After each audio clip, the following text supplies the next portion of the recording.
Então, hoje vim falar sobre o que tá no título. E não tem nada pior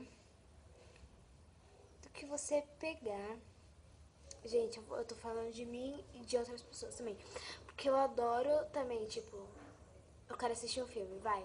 Pac-Man, né? Que saiu no cinema e eu não fui assistir. E eu tô falando... Aí, né? A pessoa tá lá, né? De boa.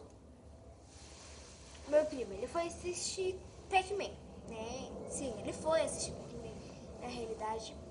E daí ele pegou, chegou, e ele falou assim...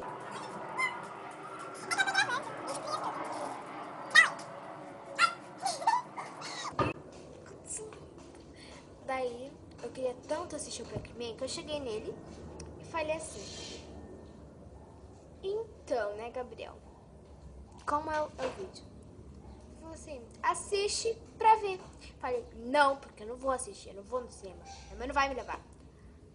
Procura na internet. Não dá. Ou seja, eu tô escolhendo ele. Ou ele tá me escolhendo, não sei.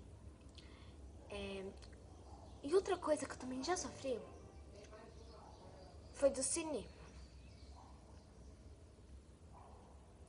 Eu ia assistir o filme, né? Que é os Minions. Meu primo... Ele chegou, tá os Minions aqui, ó. Os Minions, é de roupa. É de roupa. Ô, cinema. Que roupa que tá sendo pé? Não tem nenhuma roupa aqui, meu senhor.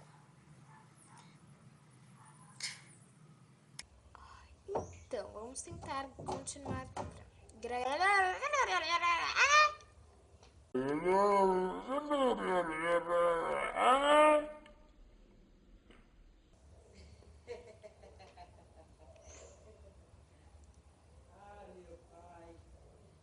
Hoje tá difícil.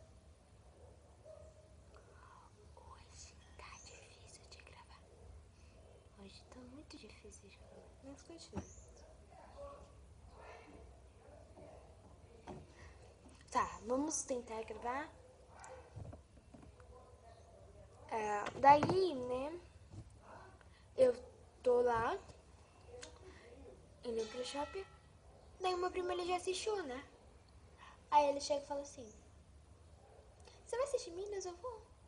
Nossa, os Minions é muito da hora. Acontece não sei o que, não sei o que lá. Olho pra cara dele. Deu uma raiva nessa hora. Que eu tentei, tipo, o que você falou é verdade? Porque eu não gosto disso. Nossa, então esse foi o vídeo de hoje. Se gostou, clique em gostei. Se não gostaram, clique em não gostei. Minhas redes sociais são